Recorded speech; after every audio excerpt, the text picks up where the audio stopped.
Meus irmãos, minhas irmãs, vamos às perguntas. E a primeira é: qual a culpa do espírito que teve a depressão no último estágio e cometeu suicídio? Não temos critérios para avaliar, porque não só podemos levar em consideração o histórico clínico, temos que olhar o histórico espiritual da pessoa. A depressão se instalando no psiquismo como um vazio existencial, certamente tem uma gênese no passado. E não é no passado apenas físico dessa existência. Muitas vezes vem se acumulando uma perda de valor afetivo, vem se acumulando ao longo de várias existências delitos que foram cometidos e não foram justiçados pela justiça humana, e o indivíduo vai guardando aquilo como consciência de culpa. Em algum momento, o acúmulo daqueles pequenos delitos transforma-se num grande, como uma bola de neve se transforma numa avalanche, apertando o gatilho. Porque hoje também se sabe que a depressão tem origem genética. Se eu sou filho de pai ou mãe depressivo, eu tenho 30% de chance a mais de ser depressivo também. Se meu pai e minha mãe eram ambos depressivos, minha porcentagem sobe para mais de 60%. São dados estatísticos dos cientistas. Então, eu também tenho aí uma hereditariedade que pode responder pelo processo depressivo instalado. Então, a história, ela tem que, em algum momento, encontrar o contributo da ciência medicamentosa, das terapias da psique e da ajuda fraternal, solidária que possamos prestar à pessoa para que ela não caia no abismo da depressão profunda, da perda total do sentido existencial. E não vendo mais utilidade em viver, ela se mate. Porque, de certa maneira, nós, família, amigos, companheiros, seremos responsáveis se sabíamos do transtorno e não oferecemos ajuda. Eu, nesse momento em Salvador, tive esta semana, até ontem, sexta-feira, uma estagiária no meu setor de trabalho que, no final de semana passado, tentou suicídio. Com 16 anos de idade. Tentou suicídio, fazendo ingestão de muita medicação. Na segunda ela chegou mal, na terça ela estava péssima, na quarta ela estava na pior. Na quinta nós paramos de trabalhar para dar suporte a ela. Tivemos que levá-la a um psiquiatra em companhia de uma psicóloga, de um assistente social.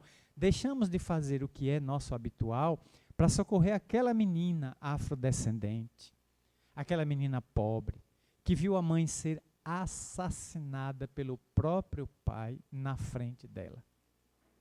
E que no mês que vem, outubro, ela terá que ir a um tribunal do júri prestar depoimento contra o pai, pelo que ela vai narrar o que viu. E provavelmente o pai vai a júri popular e talvez venha pegar, já está preso preventivamente, vai pegar de 12 a 30 anos de cadeia. Para uma menina de 16 anos, lidar com isso não é fácil. Então, ela passou a semana toda mal e ontem a gente deu suporte, porque se já temos uma notícia dessa, da semana passada, se não dá ajuda a ela, ela pode rumar para a bagaceira. Ela pode rumar para fazer.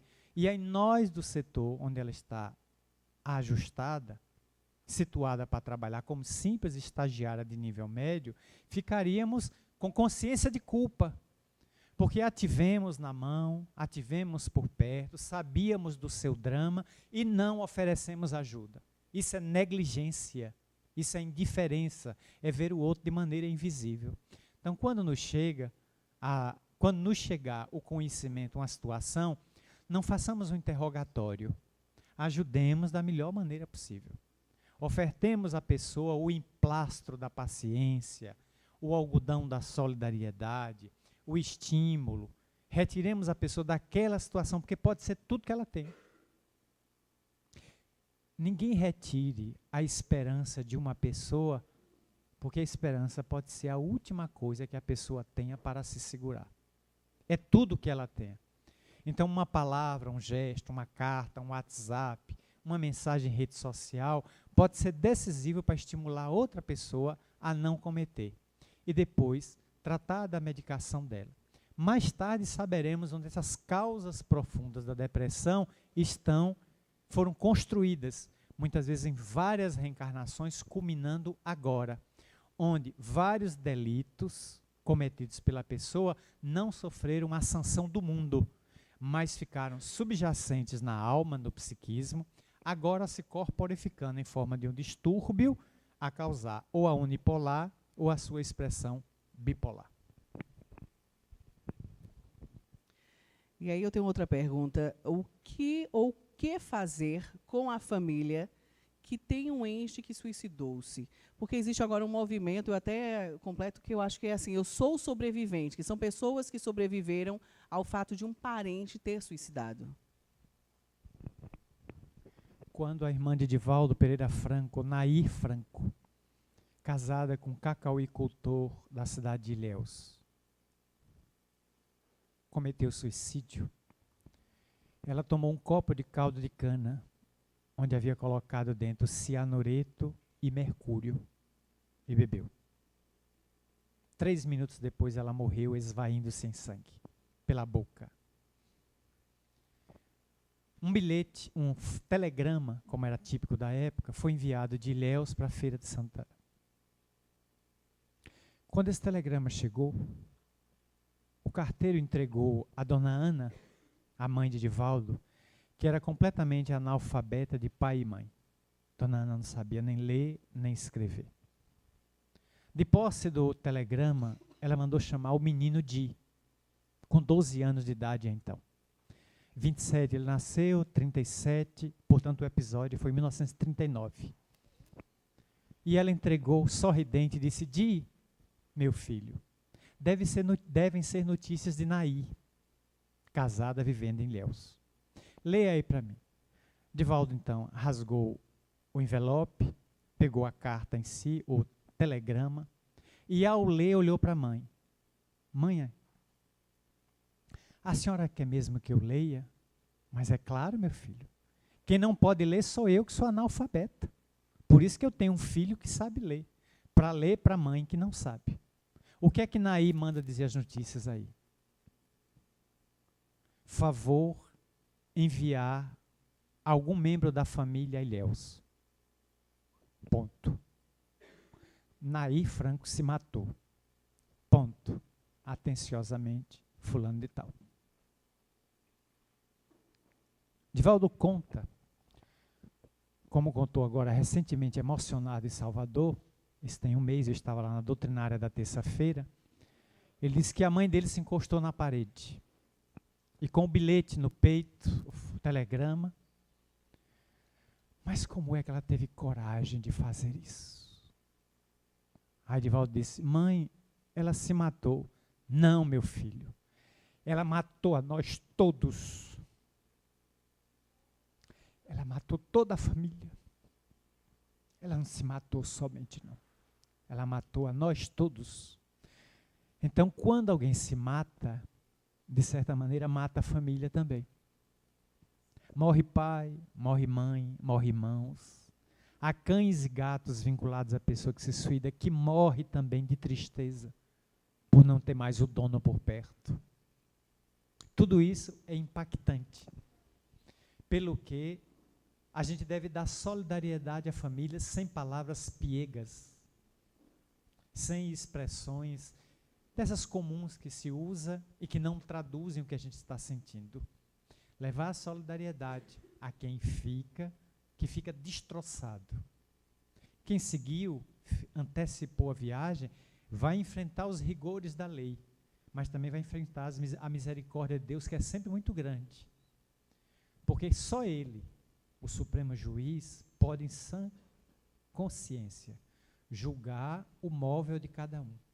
Porque cada um se movimentou. Porque há suicídios e suicídios. Agora quem fica destroçado, porque fica sem entender. Sobretudo quando o autocida não deixa um bilhete. A gente convive com uma pessoa numa manhã e de tarde ela se mata, mas estava tão alegre de manhã, estava tão feliz, estava rindo. Cai numa depressão, por volta de meio-dia, 2h, evade-se do corpo. Para ele, a oração é o melhor recurso. Porque eu conheci um rapaz, num atendimento fraterno, que durou 1h30, a mais longa que fiz em minha vida. Nos trancamos numa sala do centro, onde eu fazia atendimento fraterno, o que fiz por muitos anos, ainda hoje faço. E durante mais de 1h30 conversamos. Ele tinha AIDS, que ele adquiriu em Serra Pelada, quando, no Pará, explodiu aquela mineração de ouro há 20 anos atrás, 30, 40 anos atrás.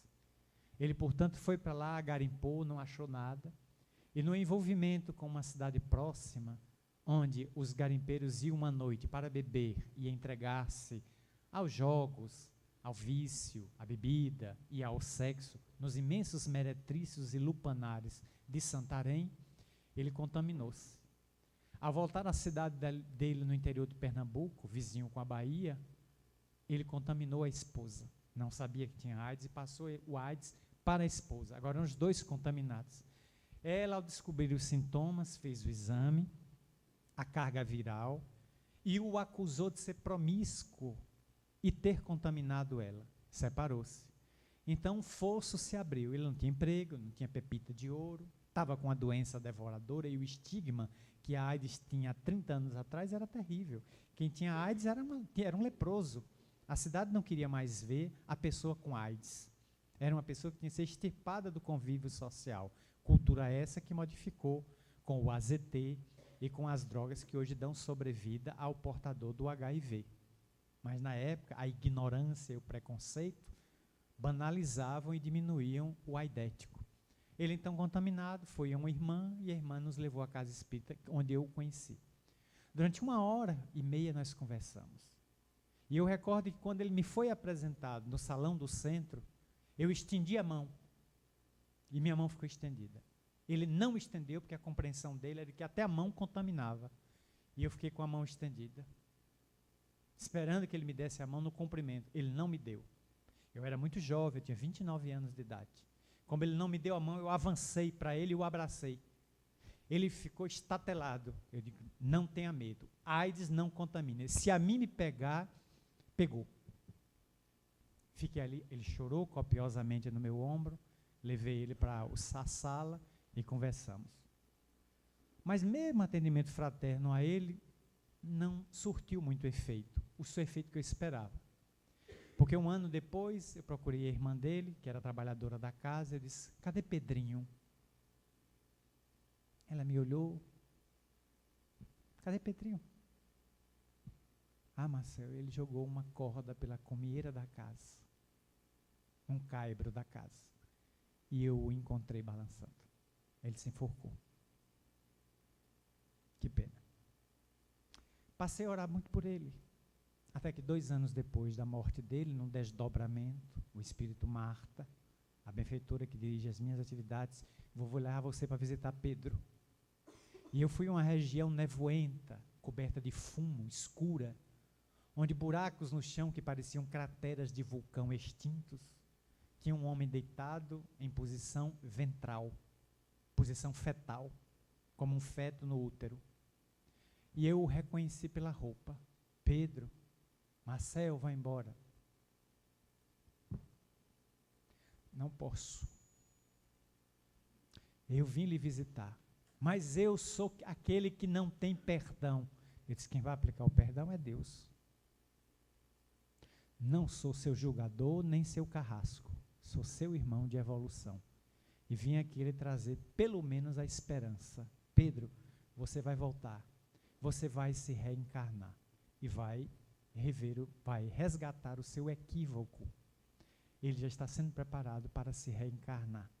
Mas antes vai ficar vários anos no além para gastar a energia acumulada no perispírito, que todo perispírito, quando mergulha no corpo, vem com uma cota de energia, fluido magnético animal, para aquele período que vai viver, a expectativa, 80, 85, 90, 100 anos. Se você mata assim do antes, fica a energia acumulada, que tem que ser desgastadas em zonas próprias do mundo espiritual. Por isso, os vales de suicidas.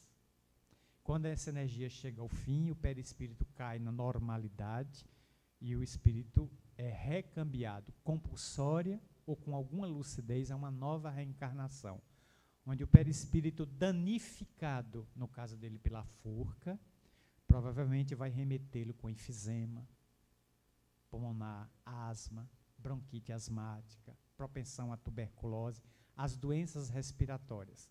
E se quebrou a cervical no ato de pular da cadeira para que a corda fizesse a morte, a asfixia, ele provavelmente poderá voltar tetraplégico ou paraplégico, porque a lesão no perispírito vai corresponder a uma lesão no vaso físico, por sintonia, por reciprocidade. Ele poderá nascer normal, correr como criança, brincar. Qualquer quedinha quebra a cervical e ele vai para uma cadeira de rodas em definitivo, de onde não sairá mais daquele corpo durante muitos anos. E no silêncio, nos sofrimentos, ele aprende a valorizar a vida. São a maneira de resgate. Portanto, há corpos cárceres, há corpos prisões, há corpos reparações, há corpos remendos, como diz uma mensagem de Emmanuel. Cada corpo tem uma finalidade para reabilitar a alma que se equivocou, mas a dor na família, o espinho na carne é muito grande. Porque o suicida intencional, ele é tão covarde, mas ele é tão covarde que ele não só se mata, ele mata também a família. Raramente ele pensa na família que está deixando, no filho, na filha, no companheiro, na companheira, no pai, na mãe, na avó, nos amigos, em quem gosta dele, em quem prestigia. Porque matar-se não é um ato de coragem, é um ato de covardia. Ato de coragem é eu ficar na vida e enfrentar a onça do dia, matando um leão de cada vez. Se não tiver forças, busco ajuda, mas não me evado da vida em hipótese alguma. Enfrento a onça da vida e vejo o que é que eu posso fazer. Mas cada caso é um caso e nós não podemos censurar o louco, conforme está no Livro dos Espíritos. Quando Kardec contou, mas o suicídio não é sempre intencional? E as entidades responderam, o louco que se mata não sabe o que faz. Ele tem o atenuante que ele tem um distúrbio mental, ele não sabe o gesto que está fazendo. Mas quem premedita sabe e incide no diapasão da lei. Como você falou da expressão, eu vou até trazer essa pergunta logo, que é a questão da expressão que é muito falada, Deus perdoa. Aí a pergunta é, Deus perdoa? Essa afirmativa não contradiz com a máxima que diz, Deus é onipotente, onipresente, magnânimo e perfeito. Então, logo, como uma ofensa de um mísero mortal vai atingi-lo? A doutora Karen Armstrong, ex-freira, hoje cientista, escreveu um livro de 900 páginas, intitulada Uma História de Deus. Editora Planeta, ou Nova Era. Planeta ou Nova Era. Nesse livro, ela faz uma viagem histórica desde os primórdios das civilizações na Terra até os dias atuais, para demonstrar como evoluímos na concepção de Deus. Passamos a adorar Deus na pedra, litolatria.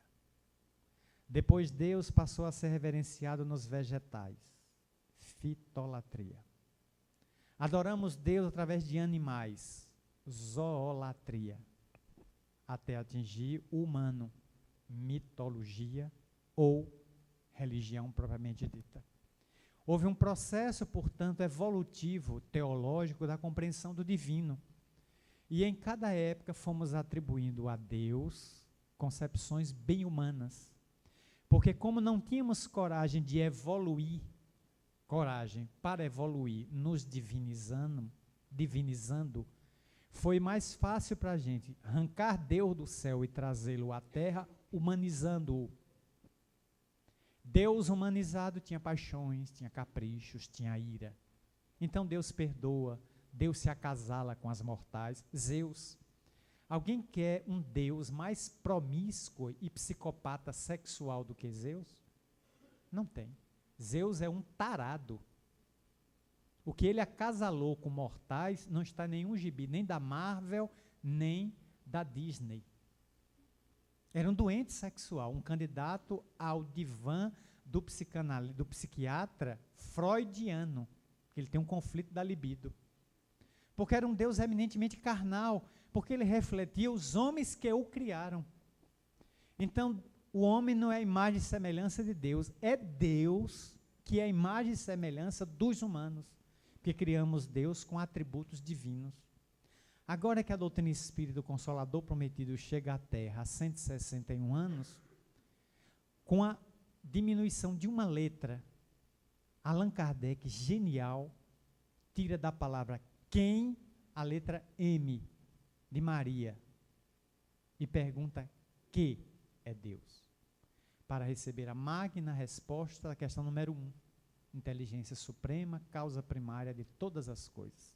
A inteligência suprema, não há uma inteligência igual a ela. Então, a primeira atribuição, a primeira constatação em relação a Deus, ele é único.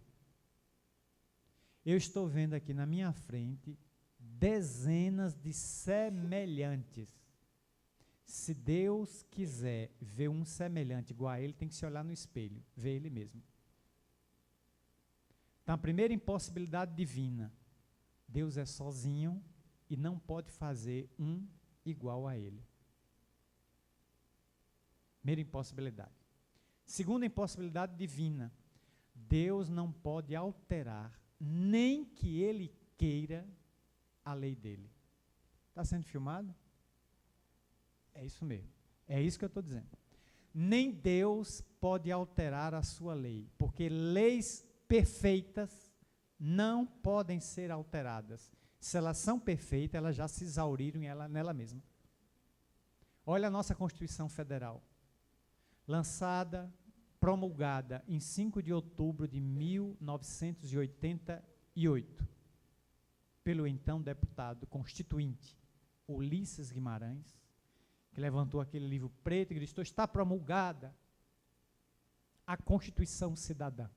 E depois morreria num acidente de helicóptero, cujo corpo nunca foi achado. Essa Constituição, de mais de 245 artigos, já sofreu 110 emendas. Leis humanas são emendadas, reparadas, corrigidas, refeitas, porque são leis humanas. Elas atendem à dinâmica de uma sociedade no tempo e no espaço. A divina é a mesma ontem, hoje, amanhã, no tempo que nós dividimos, porque para Kardec, Deus não tem nem ontem, nem amanhã. Deus é sempre hoje. Deus é um eterno, perpétuo presente. Nós é que dimensionamos. Ontem foi sexta, hoje é sábado e amanhã é domingo. Nós criamos isso para efeito de calendário. Para Deus o tempo é único. Então Deus não pode modificar a sua lei. Se não pode modificar a lei, ele não pode fazer milagre. Porque milagre é a derrogação da lei. Deus não derroga a sua lei. Portanto, ele não faz milagre no sentido que nós compreendemos milagre. Conforme Allan Kardec aborda com beleza magistral no livro A Gênese, quando ele explora, justamente o livro que está fazendo 150 anos esse ano, é A Gênese. Allan Kardec aborda: faz Deus milagres? Está lá na Gênese. E Kardec baixa seu raciocínio para concluir: não, porque ele não altera a sua lei. Se eu então pedir a Deus: Senhor, está aqui uma folha que caiu de uma morta, a folha está morta, se desprendeu da árvore, está aqui, marrom, torne ela verde, que eu acredito no Senhor. É possível que Deus pegue a folha, olhe para mim e disse: eu posso tornar ela verde outra vez, não como você está pensando. Sim, como é que eu estou pensando? Você pensa que eu vou botar a mão em cima, quando tirar a mão em cima ela está verdinha, cheia de clorofila outra vez? Não, mas eu não trabalho assim, com essa pressa toda. Deus também é baiano. Trabalha bem devagar. Eu pego as folhas que caem da árvore e apodrecem no chão, eu as decomponho usando as próprias ferramentas do chão, o calor, o vento, o sol, elas se decompõem, elas viram azoto, nitrogênio, cálcio, penetram no solo, a árvore em que ela nasceu pelas raízes absorve os nutrientes da folha que morreu, e lá em cima, num galho, a planta produz uma nova folha verde. Aquela que morreu reencarna lá de cima. Eu faço uma nova folha, aproveitando a que morreu. Mas transformar a folha marrom, morta em verde, nem eu, Deus, posso fazer. Isso é milagre. O milagre que eu faço é o milagre da vida, que se transforma num ciclo de componentes químicos e volta em outra folha que vai nascer, fenecer, apodrecer, morrer para dar origem a outra folha, a outra folha, a outra folha, e assim sucessivamente. É que queremos saltar etapas, então Deus não perdoa, porque Ele não se ofende.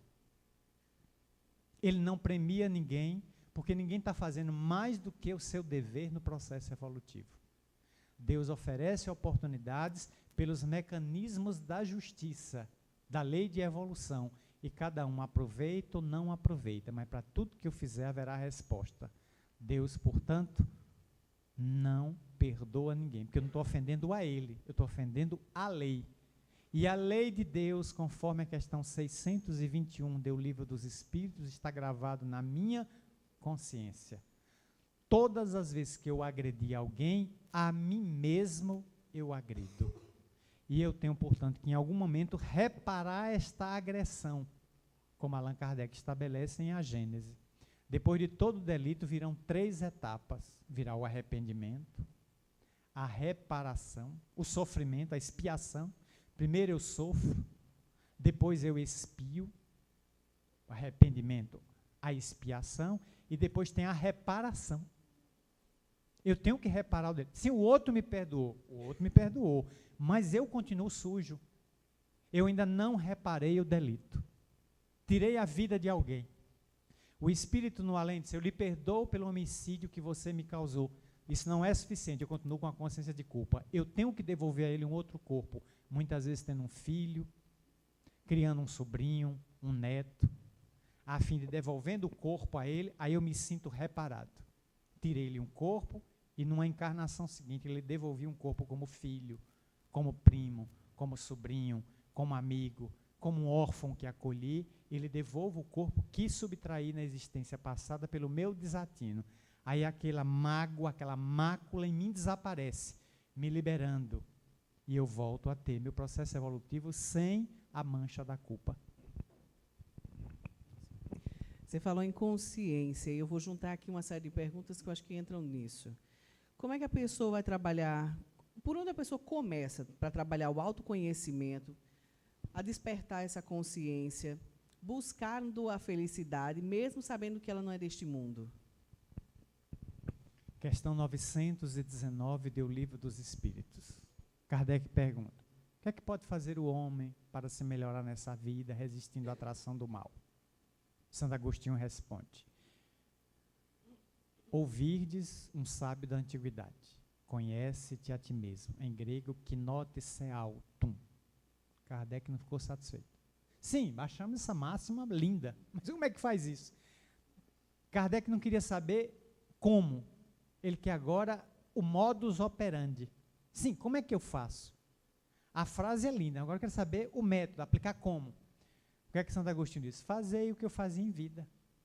Em vida, todas as noites eu me recolhia à cama e meditava como é que tinha sido o meu dia. O que é que eu fiz hoje que se eu desencarnasse agora seria altamente complicado para mim no além? Nossa, eu não dei carona àquela pessoa. Eu não dei o dinheiro àquele mendigo. Eu atendi mal aquela pessoa que veio à minha casa vender um produto. Eu fiz isso. Nossa, hoje eu estou com 5 problemas, 5 atitudes equivocadas que eu cometi durante o dia. Amanhã vou ver se reduzo para 4, para 3 ou para nenhuma. E me reabilito ainda na estrada com as pessoas a quem eu feri. Então ele disse que fazia uma autoavaliação, tanto que Santo Agostinho é considerado o primeiro homem autopsicanalizado da história. O seu livro, Confissões, é um livro de autopsicanálise. Ele se autoavalia, ele mergulha em si mesmo, não é à toa que ele voltaria 800 anos depois como uma das lideranças da Pleiade do Espírito de Verdade, na codificação. Porque em Confissões, além de Cidade de Deus, que ele escreveu, ele se autoanalisa. É o que nós precisamos fazer hoje, é que a gente está entregando hoje a avaliação ao psicoterapeuta. Eu levo o problema como se ele tivesse solução. Eu vou a médiuns, a gurus, a padres, a pastores, e deposito meu problema em cima da mesa, achando que ele tem a solução, e depois vou embora. Como se isso fosse fácil. Eu dou o dinheiro para você fazer a caridade, porque eu não tenho tempo de fazer a caridade. Aí eu terceirizo. Eu sei que existe terceirização, mas assim já é demais. Até para fazer caridade eu terceirizo? Eu próprio não tenho coisa de dizer, fulano, vamos distribuir comida aos pobres no morro. Não, que eu tenho medo de pegar piolho. Mas eu pago o feijão, o arroz, a panela, o gás, o sal. Você faz a comida. É valioso, mas qualquer um poderia fazer. O indivíduo não quer se expor ao atendimento aos infelizes, aos degradados, aos filhos do Calvário, aos esfaimados, aos piolhentos. Não quer ir. Acha lindo que o outro vá fazer a caridade, mas ela própria não se dispõe. Então, o autoconhecimento é quando eu passo a me rever se as minhas atitudes refletem o que eu digo. Porque o discurso moderno hoje em dia é, faço o que eu digo, mas não faço o que eu faço. Nem sempre o bom discutidor, o bom dialogador é um bom vivenciador. Talvez até seja preferível uma pessoa muda que faça, do que um papagaio louro-zé que não faz nada, só tem um bom discurso. E Madre Teresa repete uma frase que foi dita também por Sai Baba. As mãos que trabalham são mais santas e sagradas do que os lábios que oram. 1000 vezes um mudo que atua no bem do que uma pessoa que vive genuflexa só orando. A oração é valiosa, mas não muda determinadas situações. Não. É preciso ir e fazer. Nós queremos fé com obra ou obra sem fé? É preferível a obra sem fé, porque a obra é ação, do que eu ter uma fé que é inoperante. A fé é valiosa, mas ela tem que ser um combustível numa lamparina acesa. Lamparina apagada, para mim, não vale nada. É como o remédio que não desce a peste, que não vai socorrer o vale de miséria. O remédio é valioso, mas se não servir aos contaminados, ele é inútil. É uma grande aquisição, mas que não vale de nada. O mérito é em socorrer. Ser anjo no céu é muito cômodo. Eu quero ver o anjo descer e chamuscar suas asas nas labaredas do inferno. Aí ele vai provar que é anjo mesmo. Mas enquanto ele estiver incólume no céu, e qual foi o céu que nos contaram? Este céu paradisíaco, em que São Pedro está na porta com a penca de chave, mudou até de profissão. Ele era pescador, fez um curso no Sebrae, agora é chaveiro. Aí eu entro no céu, Pedro, pum, me tranca. Então o céu é um cárcere privado. Eu não posso sair do céu para descer aos infernos para socorrer o outro. Aí fico preso no céu, a vida inteira só ouvindo música clássica, não tem uma sofrência, um axé. Quem é que aguenta um negócio desse? Não. Pode agradar outros filósofos de botequim, mas não a nós outros que pensamos, que refletimos. Porque a doutrina provoca em nós a reflexão de que eu tenho que me melhorar, não melhorar o outro. O outro vai se melhorar. Porque para o outro eu posso dar copo de água, canja de galinha e conselho.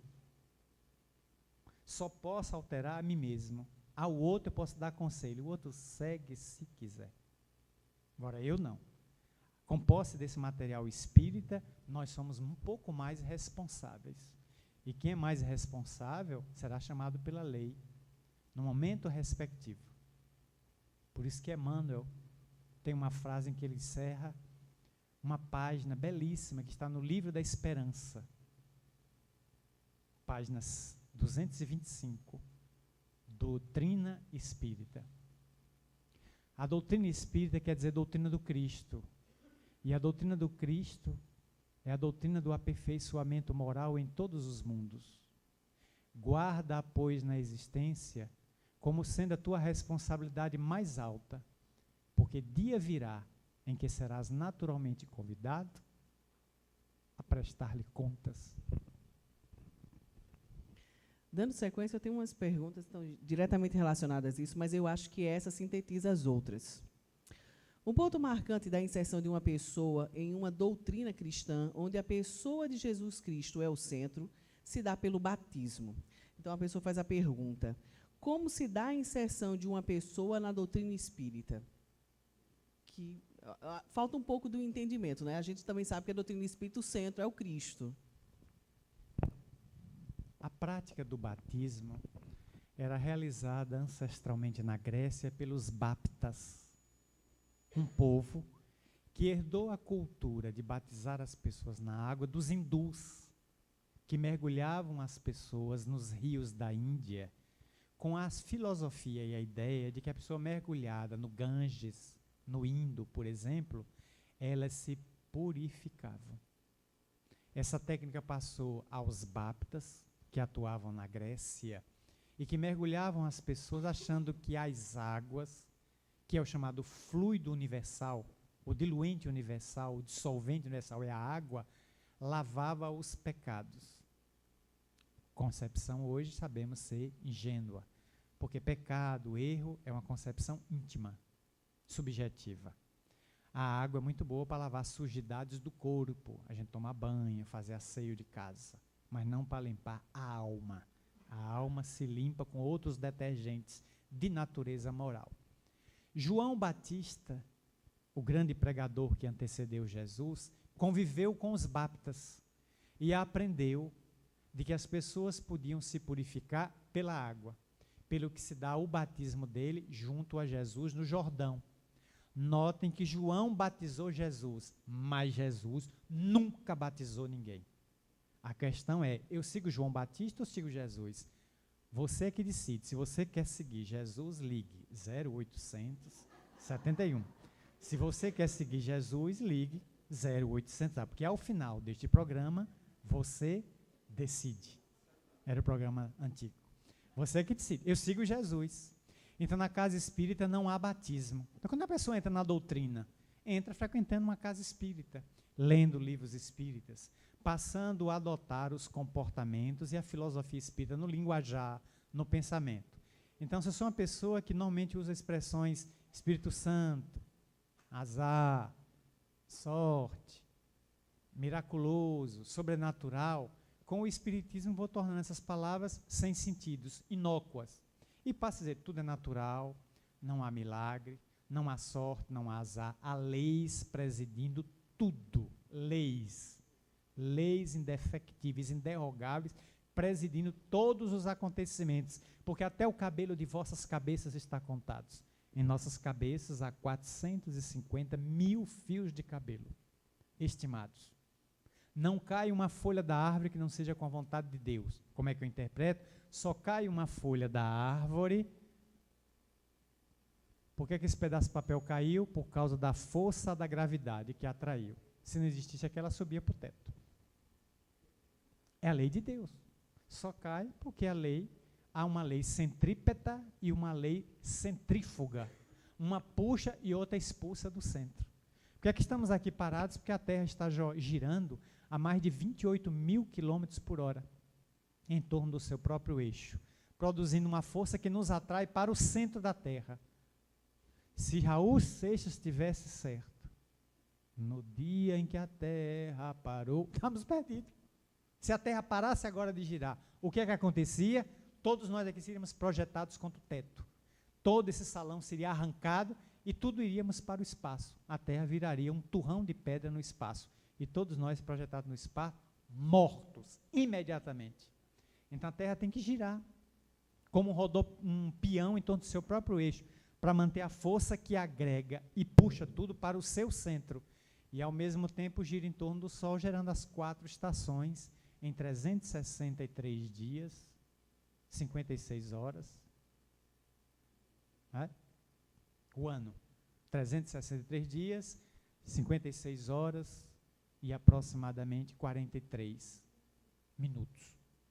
Em torno do dia, 23 horas, 59 minutos, nunca é número redondo. A gente jogou para 24 horas. Pronto. Assim funciona. Então, eu começo a frequentar. Vou me imbuindo daqueles conteúdos, vou assimilando lentamente, e chega um momento que tem aquela bela música do grupo AME, eu me digo espírita. Em algum momento eu proclamo que sou espírita, e solto a frase, que já sigo a doutrina. Um homem procurou Bezerra, encarnado no Rio de Janeiro, ainda na época, final do século XIX, disse: Bezerra, eu não aguento esse tartufismo, essa hipocrisia. Como é que eu posso me dizer espírita? Se eu gosto de beber, gosto de descalabro, gosto de escândalo, gosto de sexo à noite, nos lupanários, gosto de tudo isso que atrai, como é que eu posso me dizer espírita? E Bezerra disse: perfeitamente, meu filho. É que antes você corria atrás de tudo isso, e agora você corre de tudo isso. Ao se tornar espírita, você começa a ver que isso não lhe preenche, e você começa a correr. Então pode se dizer espírita perfeitamente. É natural que estamos no aperfeiçoamento. Nenhum de nós, como dissemos aqui de manhã, torna-se santo porque adotou o espiritismo na sexta-feira à noite e amanheceu sábado angélico. Só se for santo do pauoco. Santo ainda não é não. Não, é alguém que na manhã de sábado ainda teve fraquejamento. Ontem eu aderi ao espiritismo, fiz minha profissão de fé espírita, graças a Deus. Ótimo, já dei um primeiro passo. Há um mundo pela frente, há uma estrada gigantesca pela frente a ser caminhada. Eu vou ler, vou participar de eventos, jornadas, seminários, simpósios, congressos. Vou meditar, vou refletir, vou viver experiências que vão me marcar e vou sendo um divisor de água. A doutrina vai me mostrando o caminho. Eu vou deixando viciações, como diz Emmanuel, numa mensagem inserida em Fonte Viva. Antes, o que me parecia ouro, agora é lixo. Antes, o que eu prestava tributo, agora é ídolo morto. O que antes me comprazia, agora me intoxica. À medida que eu vou conhecendo o que vale a pena realmente na vida, tudo mais que ficou para trás vai perdendo sentido. Então, o espírito é uma pessoa facílima de agradar, mas muito difícil de contentar.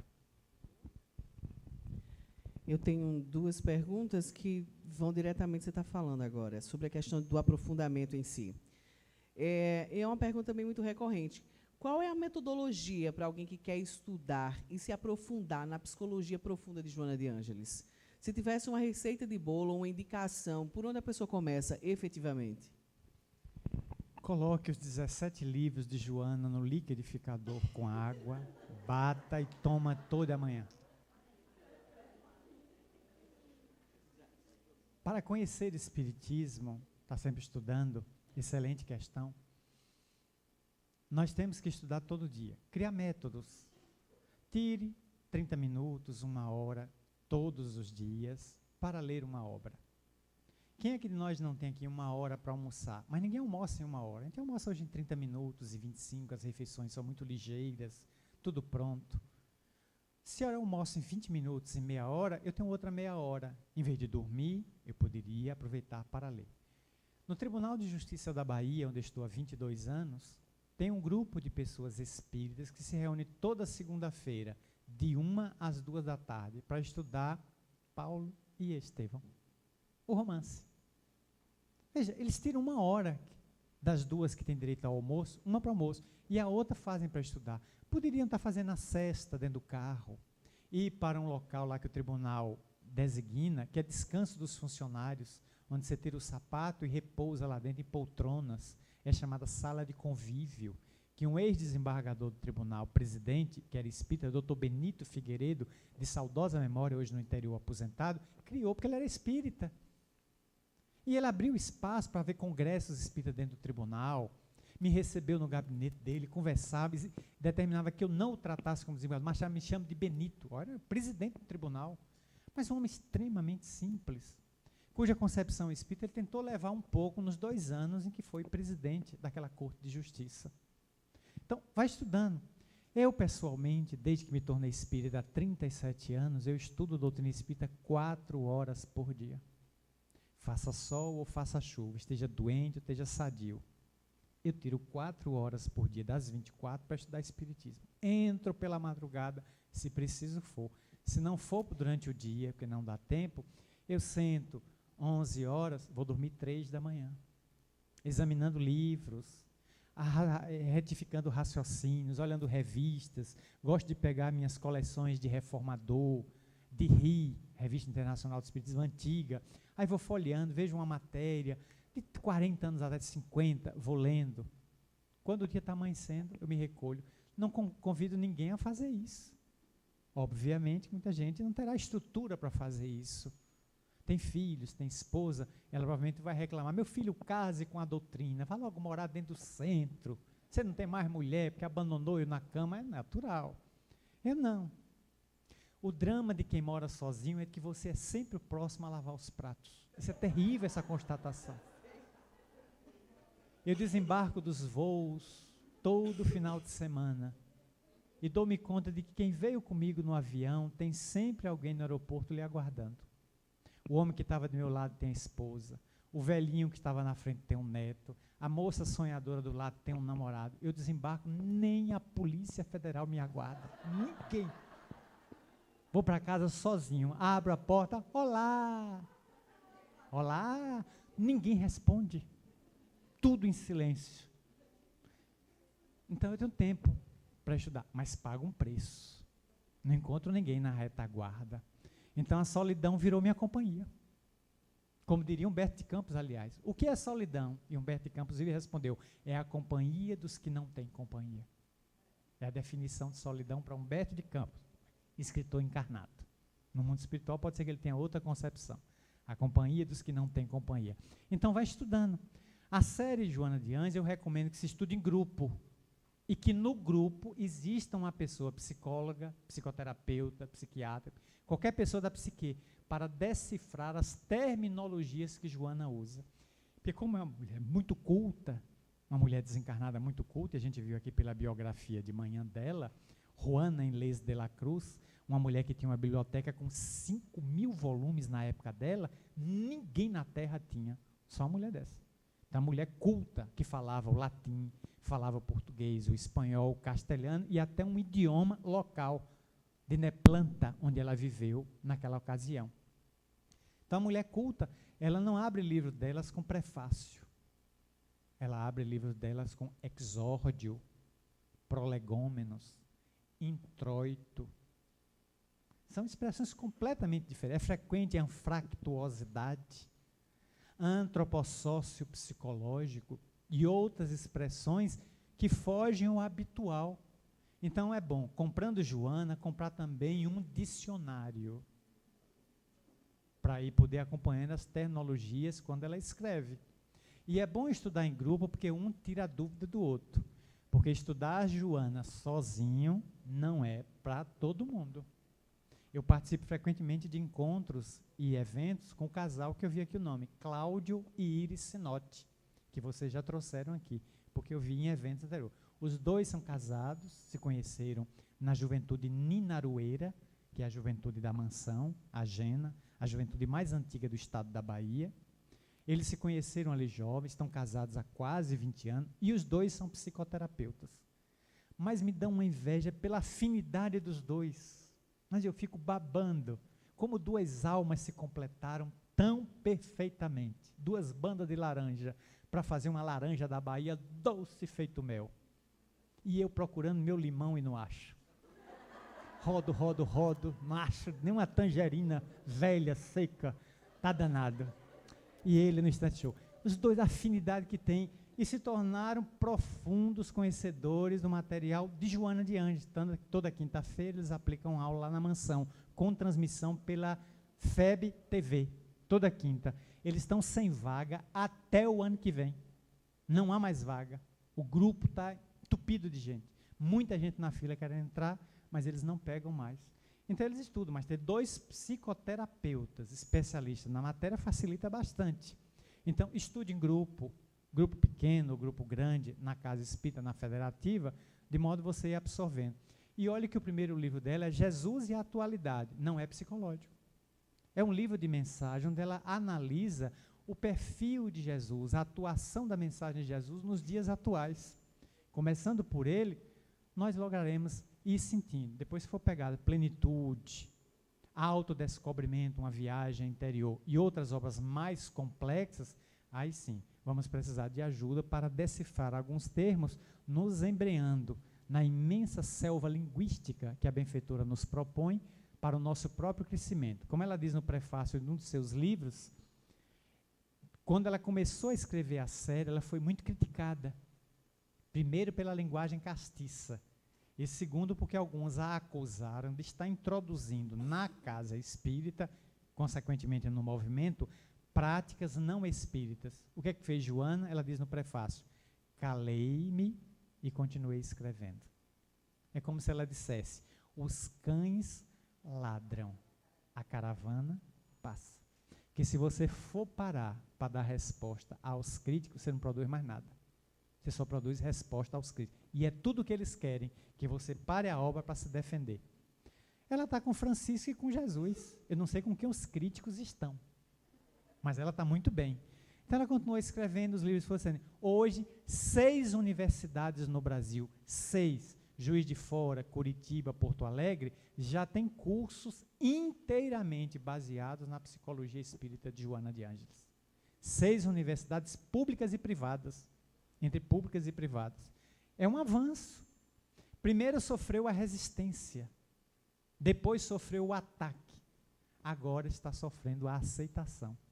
É natural. Uma hora dessa, nós vamos estar em faculdades fazendo psicologia com a visão joanina, baseada na ponte entre Jung e Kardec.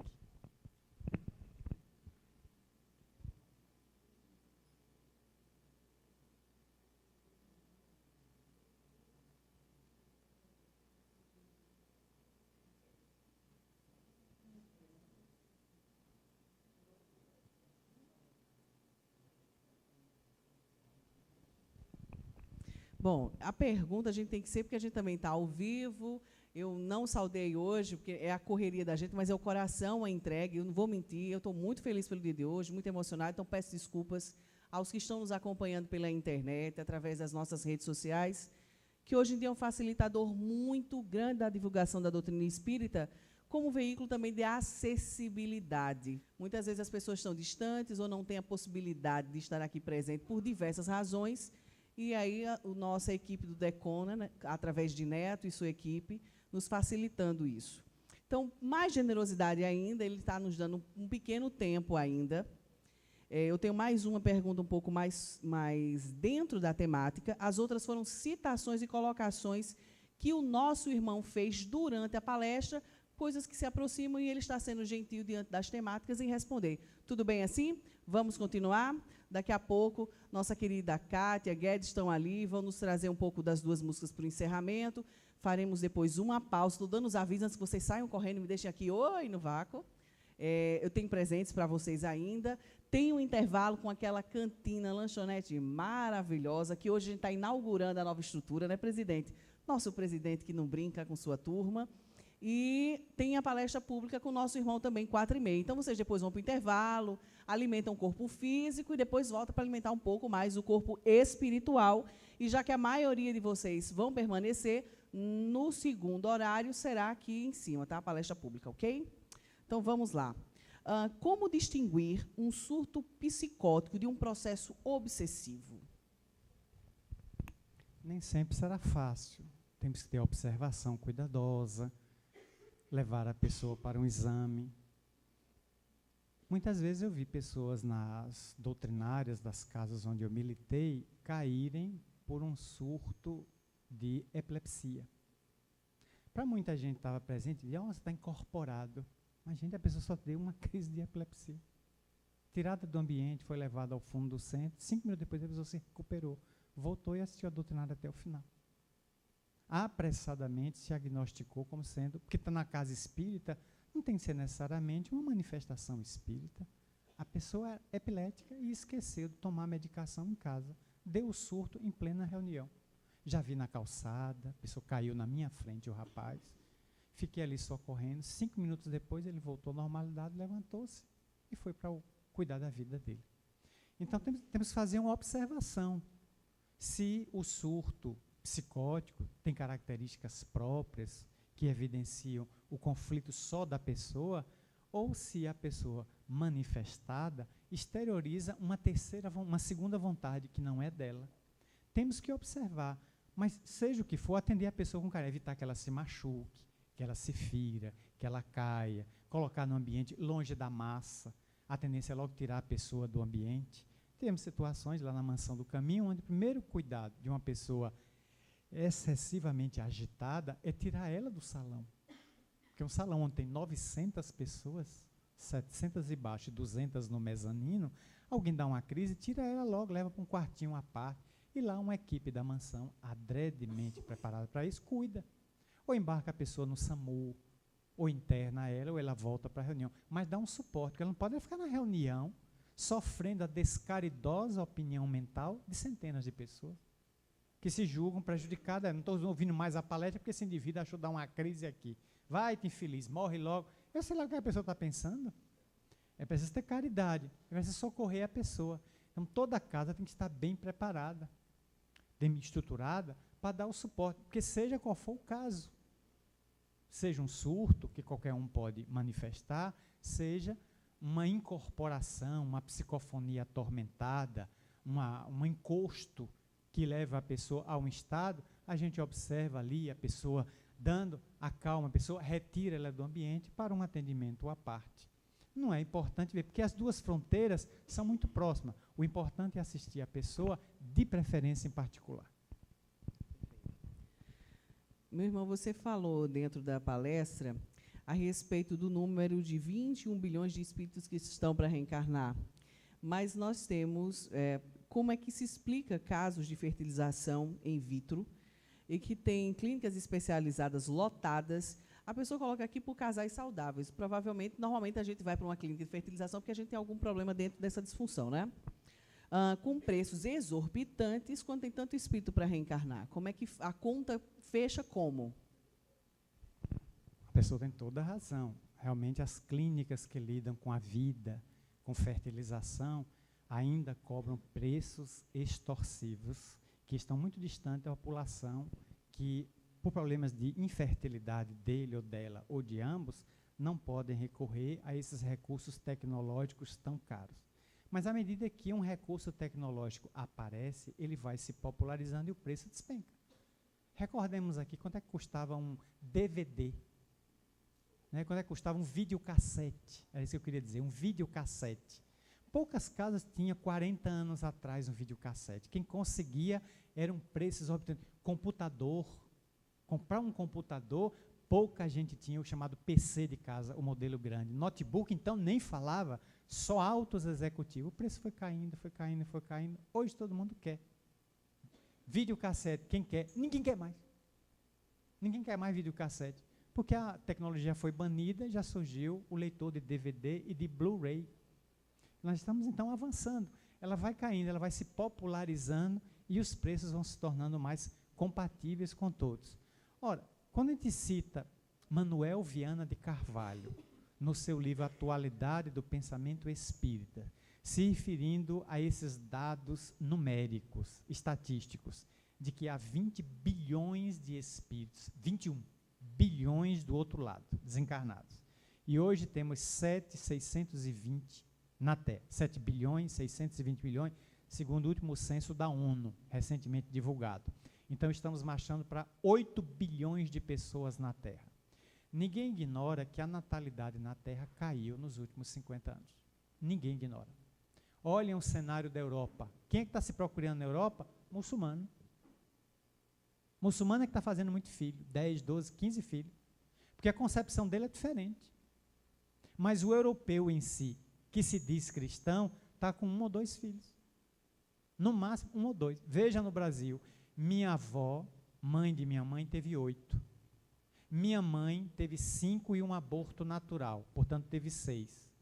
Minha irmã teve 3. Eu, nenhum. É o fim da raça humana. Vai caindo. As famílias eram numerosas. Quantos filhos a mãe de Eurípedes Barçarnufo teve? 18. Quantos filhos a mãe de Divaldo teve? 13. Divaldo foi o último, mas ela teve 3 abortos naturais. Seriam 16. Quantos filhos Dr. Bezerra de Menezes procriou? Com a primeira esposa, 1. Com a segunda, irmã da primeira, com quem ele se casou 2 anos depois, ele casou com a cunhada, 8. Olha aí. Eram proles numerosas no passado. Peixotinho médio de materialização, que foi viver em Campo dos Goitacazes, no Rio, e era capitão do Exército, um dos melhores médios de materialização do Brasil. Deixou 8 filhos. A natalidade caiu. Então tem menos possibilidade dos espíritos descerem à matéria. Consequentemente, o mundo espiritual incentiva a ciência a criar o bebê de proveta, a inseminação artificial, a barriga de aluguel. São inspirações. E eu comentei aqui, em tom de bom humor, e muita gente riu, que nos últimos anos o número de gêmeos, trigêmeos, quadrigêmeos, quíntuplos, sextuplos, e uma americana que está no Guinness Book teve 7. Todos estão vivos. Ela teve 7 de uma vez só, sétuplos, e já tinha uma menina. Então, 8 filhos. Provavelmente ela fechou a fábrica. Ali não fabrica mais nada. Então, eu não sei se do outro lado, os mentores disseram, ela vai fechar. Desce logo os 8, time de basquete completo com reserva. Desce todo mundo. Desceu de vez, e eles garantiram estrutura para que ela tivesse. Está aí vivinha com os 8 filhos. É um caso em 1 milhão, um caso em 1 bilhão de pessoas, mas há esse caso, o que levou ela ao livro dos recordes. Então, há uma população que demanda reencarnar e virá à Terra, mas o alto não tem pressa, eles virão no seu momento próprio. Haverá condições, quando nós corrigirmos determinadas deficiências da justiça social terrestre, casa para todos, comida para todos, justiça social para todos, saúde, educação de qualidade, e fomos apagando preconceitos, bullying, fomos apagando perseguição, feminicídio, homicídio, tudo que for. Fomos diminuindo isso aí, eles vão chegando. E também agora vai haver, no bojo da grande transição planetária, vai haver demanda de corpos, porque muitos espíritos que estão desencarnando não estão indo mais para esse contingente de 21 na Terra. Eles estão sendo exilados em mundos inferiores. Então, eles não entram na fila novamente. Eles não vão entrar na fila. Eles vão ter que reencarnar em outros mundos, onde tem vaga para eles.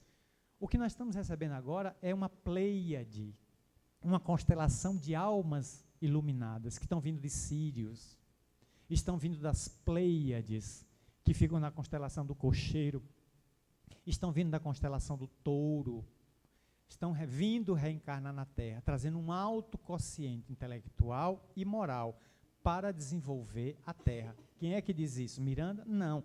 Kardec, no último capítulo da Gênese, a geração nova. Kardec já disse isso, no último capítulo da Gênese. Miranda apenas esclareceu melhor os fatos do além-túmulo, nas suas 3 obras que eu já mencionei, desde Transição Planetária para cá. Então, como você vê, há um planejamento. O alto tem um planejamento muito nobre, muito certinho, e ele vai no momento certo ir promovendo. E a leva vai descendo para contribuir, para viver na Terra e ajudar o seu desenvolvimento intelecto-moral. Bom, passando para desenvolvimento social, visões, tem pergunta aqui sem estatística, particularmente desconheço também. Então, fazendo uma análise dentro das colocações que o irmão fez. Qual é a visão espírita dentro das questões dos conflitos de sexualidade, implantação da política LGBT, esforço para a legalização do aborto, ideologia de gênero com a utilização de estudo com crianças com menos de 12 anos, debatendo o tema, e a questão de aumento de criminalidade no país depois do desarmamento. Qual é a visão espírita dessas questões? Nos preparemos para um seminário de 6 meses, manhã, tarde e noite. Tentarei fazer uma síntese do resumo da microfilmagem. Todas as questões são palpitantes. E não só inquieta quem perguntou, inquieta a nós todos. Como é que vai ser o Brasil daqui a alguns dias? Quem é que vamos eleger para sentar-se no Palácio do Planalto a partir do dia 1º de janeiro de 2019? Temos 13 candidatos. Um quase fora da raia pelo acidente, a tragédia que quase lhe vitimou a vida. Não sabemos se volta ou se vai ser eleito no leito de morte, no leito de hospital. Mas 12 ou 13 aí. Quem deles vai assumir? Qual a plataforma que tem para os graves problemas brasileiros? Será que nós vamos precisar de um tirano? Nesse momento, o Brasil precisa de um filósofo, de um general. Precisamos de uma pessoa desequilibrada à semelhança do presidente americano. Aquele homem é um caos. Ele sozinho, ele vale pelo Florence, o tufão, sentado na Casa Branca. Ele sozinho. Mas o americano elegeu, a eleição dele foi legítima. Foi legítima, sacramentada, e o americano terá que aguentar mais 2 anos e meio ele, porque assim o elegeu. Eu posso cometer um erro nas eleições e tenho que amargar 4 anos no Brasil. Só daqui a 4 anos eu posso cometer um novo erro. Eu prefiro sempre cometer um novo erro do que repetir erros velhos. Não sei se eu estou recomendando alguma coisa. Eu sempre cometo um erro novo. Nenhum dos que estão aí me representam. Porque nenhum dos que estão aí, do governador do meu estado, deputado, senador, presidente, eu votei e fui eleito há 4 anos atrás. Porque eu votei pelo critério da ética dos candidatos que escolhi 4 anos atrás. Nenhum deles foi eleito. Não me sinto menos brasileiro por causa disso. Não passei procuração para essa atual safra apodrecida e em estado de decomposição cadavérica, verdadeira carniça que está hoje nos parlamentos ou nas direções da gestão do executivo no Brasil. Nenhum deles está aí. Não me sinto menos, porque eu sou governado por quem foi eleito. E eu me sujeito às leis de quem foi. Não reclamo, porque se não conseguir eleger, aqueles que foram eleitos estão coordenando a minha vida civil. Como é que eles vão gerir um país extremamente diferente dos demais? Nós somos uma salada mista, pois somos fusão de raça, a plena liberdade no Brasil, as liberdades sexuais. Isso é um desafio que nós vamos ver vivendo. Não posso antecipar, porque não sou futurólogo, nem estou com bola de cristal. Só viver. Mas o que nós precisamos hoje é de uma pessoa de equilíbrio, que possa trabalhar as grandes distorções do Brasil. Um país rico com um povo pobre. Um país cheio de terra e milhares de pessoas invadindo roças e fazendas. Um país que pode fazer casa e milhões de pessoas sem ter onde morar. Um país que está doente, com um padrão de atendimento médico que está da UTI para a eutanásia. Um país violento que mata 64 mil pessoas a bala o ano passado e sem nenhuma política, perspectiva para minorar essa violência, a não ser esses discursos de alguns candidatos. Vamos armar todo mundo, vamos botar arma no açougue, no supermercado, todo mundo andar com 38, com escopeta, com canhão, míssil nuclear. Na hora que apareceu o ladrão, eu disparo e detono ele numa hecatombe nuclear. Como se isso resolvesse? Arme-se todo mundo e teremos mais violência. Todo mundo armado se dará o direito de exterminar uma vida que supostamente lhe ameace, sem sequer costar. Eu atiro primeiro, pergunto depois. Defuntos não respondem perguntas? Depois de morto? Aí vai ser tarde. Às vezes matarei uma pessoa no escuro, que pode ser uma pessoa muito cara à minha vida. Como não vi, pelo medo, a matei. Então nós precisamos pensar nisso. Porque quando países são governados por generais, a tendência do país é entrar na guerra. porque a formação do geral é da caserna. Os países precisam mais de filósofos, de humanistas, de pessoas que pensem e trabalhem pela paz, desarmando a sociedade. A proposta de Jesus é que vos ameis uns aos outros, não que vos armeis uns contra os outros. Senão estamos equivocados na proposta do Cristo. É nos amar e não nos armar contra os outros. Porque armados já estamos nas redes sociais. Com um teclado, eu estou destruindo vidas, levantando acusações, fabricando fake news. Estou lá no supermercado de Salvador, antes de ontem, num Pão de Açúcar, supermercado, fazendo compra lá, o vigilante do supermercado, um funcionário, abriu o celular na minha frente, moço, não leva a mal, o candidato que recebeu a facada morreu. Eu olhei assim para o vigilante, eu digo, fake news. O que você sabe? Eu digo, entre em outras redes, vejam determinados noticiários mais dignos, mais confiáveis. Ele foi para outras redes, viu outros noticiários, é mesmo, que nenhuma noticia, só um noticiou, os outros negam, então ele está vivinho. Não perca teu tempo com isso, isso é fake news. Eu vou deletar.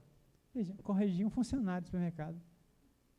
Não, o homem está muito bem tratado, está num hospital de ponta, muito bem, e a pessoa nova, que resistiu bem ao acidente, ao ataque que ele sofreu, mas espera, talvez um outro, talvez não resistisse, mas ele vai resistir.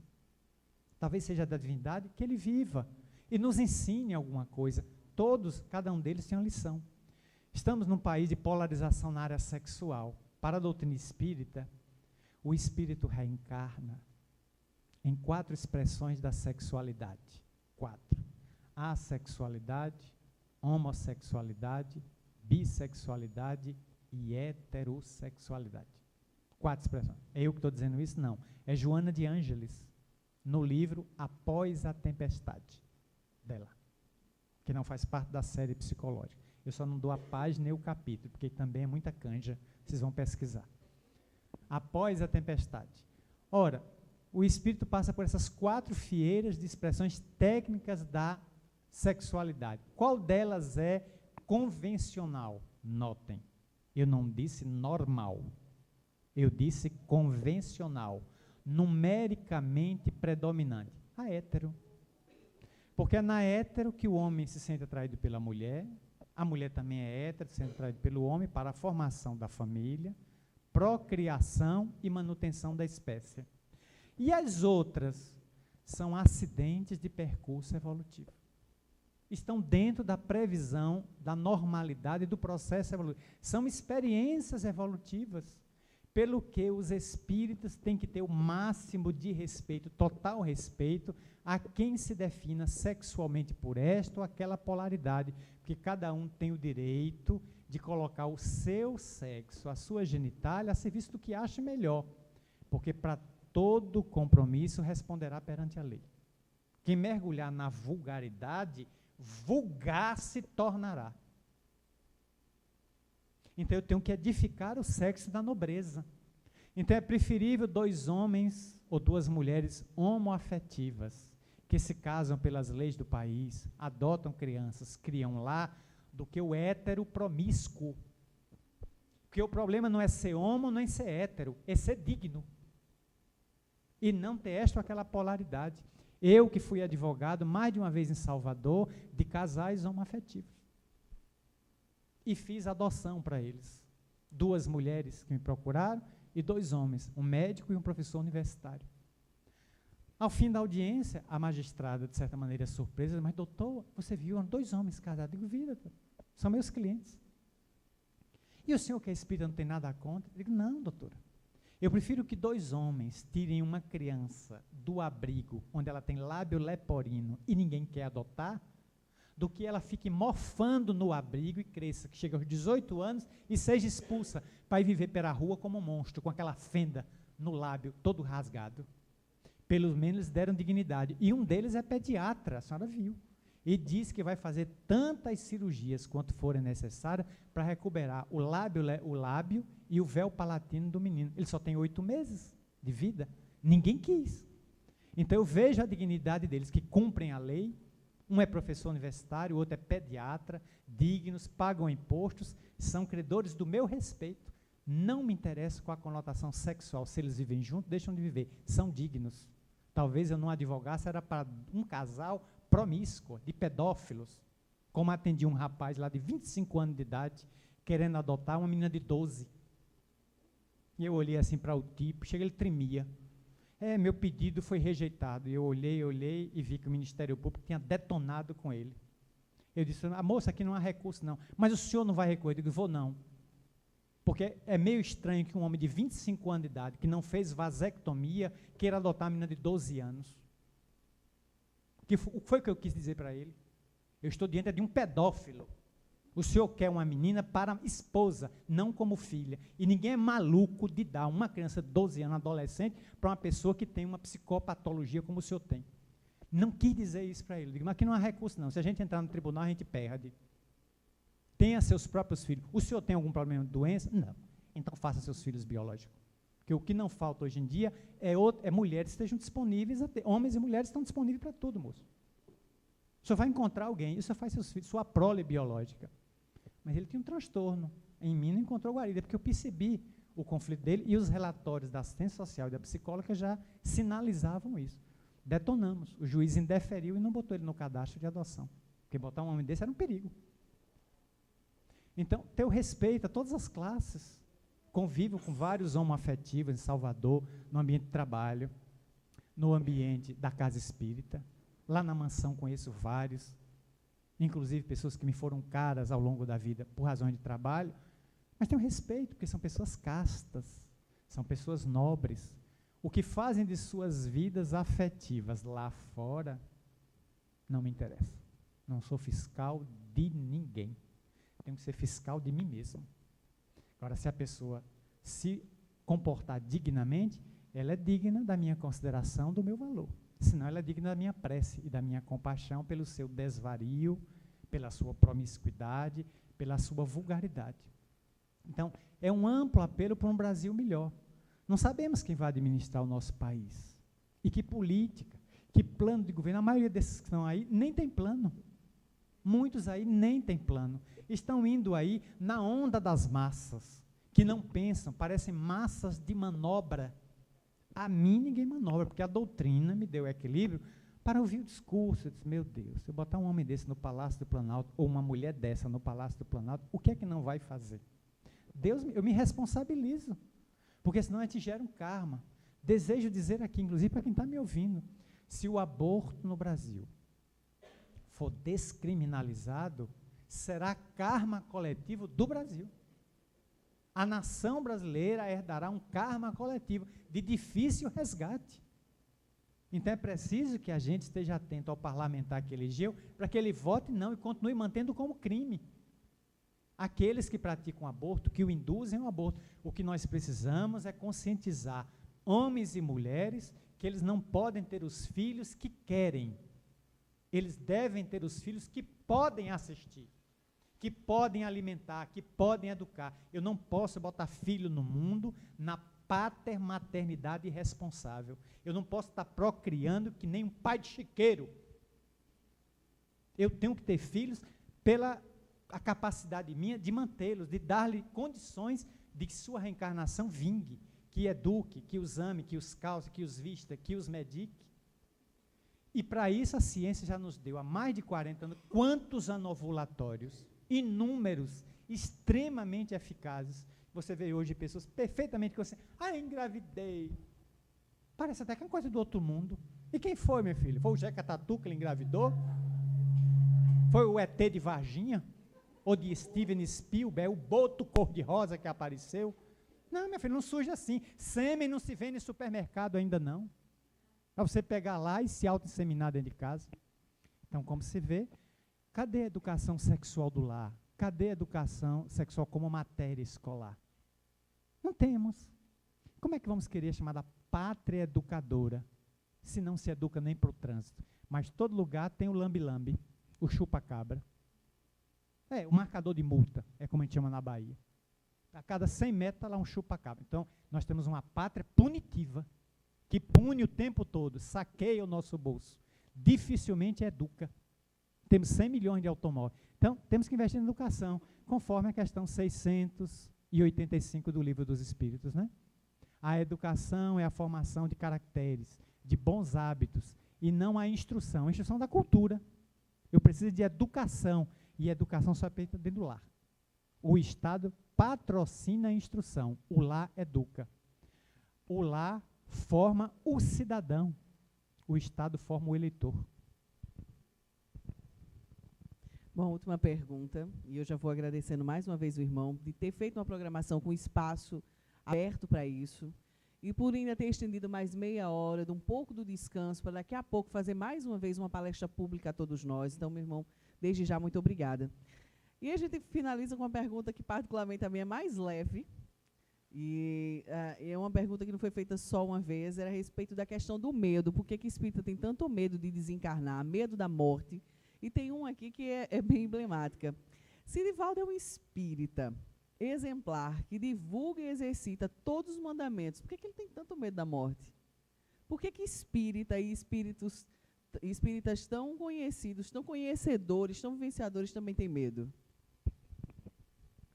O espírita não tem medo de desencarnar. O espírita tem vergonha.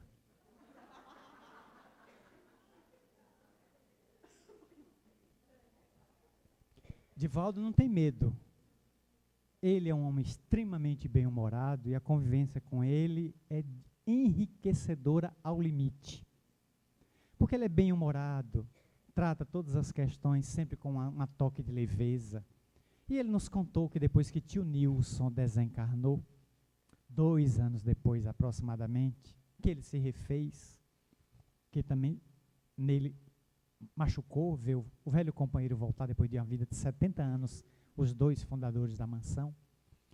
Ele conta que num desdobramento natural, ele foi levado a uma casa no mundo espiritual, onde está toda a família de Divaldo. A mãe, o pai, vários irmãos e tio Nilson. E tio Nilson recebeu na porta e levou Divaldo a um quarto especial da casa, onde tio Nilson mostrou a ele que era o quarto de Divaldo, aguardando a chegada dele. E Divaldo viu pelo chão várias ferramentas de pedreiro e de carpinteiro, porque tio Nilson era um homem bem prendado, consertava fechadura, era chaveiro, era encanador, eletricista, era o homem das 1000 ferramentas, tio Nilson, muito diversificado. Então, Divaldo viu aquelas ferramentas e disse: Nilson, que quarto é esse? É o quarto que estamos preparando nessa casa para quando você vier. E essas ferramentas no chão? São minhas. É que eu estou preparando o quarto para você e eu tomei o encargo de botar aqui umas madeiras todas especiais. Você vai ter um piano, mesmo que você não toque, Divaldo não toca nenhum instrumento, eu vou colocar um piano de enfeite no seu quarto. Ali terá uma mesa onde você poder ler, meditar, ouvir música e nada mais de rede social. Você não vai receber mais e-mail, mais zap, porque isso aqui no mundo espiritual não existe, nesse sentido da Terra. Então aqui você vai descansar mais e poder ler mais, meditar, para atender seus quefazeres aqui. Aí Divaldo viu que ele estava montando um estrado onde ia ficar a cama. Eu disse: Nilson, essa parte aqui? Bom, aqui é a cama, eu estou colocando aqui uns enfeites, umas placas de madeira, colando cuidadosamente. O que você acha? Ótimo, Nilson. Eu só peço que você não tenha pressa em terminar a mobília. Vá devagar, Nilson. Faça bem com calma, né? Muita tranquilidade, tal. Eu não sei o que é que o tio Nilson pensou na hora. Nem imagina a cara daquele homem, né? Então, ele acha que ainda tem muita coisa para fazer. E já me disse mais de uma vez: meu filho, quando eu desencarnar, eu quero ir ao mundo espiritual por 5 anos. Como de 5 anos? Eu quero chegar lá, dar um alô, oi, e voltar para a Terra. Para que reencarnar-me? Você acha que eu vou perder essa transição planetária que a Terra está vivendo? Eu quero passar 5 anos no além, depois eu voltar para acompanhar o progresso da Terra. Porque eu amo tanto a Terra, a Bahia, a mansão, o Pau da Lima, tudo isso aqui, que eu quero voltar o mais rápido possível. Quem é que teria esse pensamento? Só ele. A maioria eu quero ir para o além descansar, sono eterno de Munhá. Munhados Thundercats. Apagar num sarcófago e não acordar mais. Tanto que a gente vê lápides no cemitério. Aqui jaz fulano de tal, sono eterno. Vai perguntar a ele do além se ele está em sono eterno, coitado. De pé, trabalhando o máximo pela evolução dele e lamentando as horas perdidas na terra. Como disse Chico, a maioria dos espíritas que me aparecem depois da morte trazem todos uma queixa: o tempo menosprezado na terra. Então é fundamental aproveitar, porque existe 2 tempos em que eu não posso fazer nada, diz o Dalai Lama. Ontem, porque já passou. Amanhã, porque vai chegar. Meu melhor momento, hoje, aqui e agora. Aí eu recordo com Ariano Suassuna, quando ele se dirige a Deus. Senhor, a perguntar a Deus, de que é que o Senhor é feito? O Senhor não come, não bebe, não dorme e vive satisfeito. Por que é que o Senhor não fez a gente do mesmo jeito? Que dívida é essa que o homem tem que morrer para pagar? E quanto mais nasce, mais dívida tem a resgatar? Senhor, por que é que as mesmas pessoas são infelizes, nascidos no mesmo quarto, criados no mesmo espaço, morando no mesmo canto? Dizei-me, Senhor, quem foi temperar o choro e acabou salgando o pranto?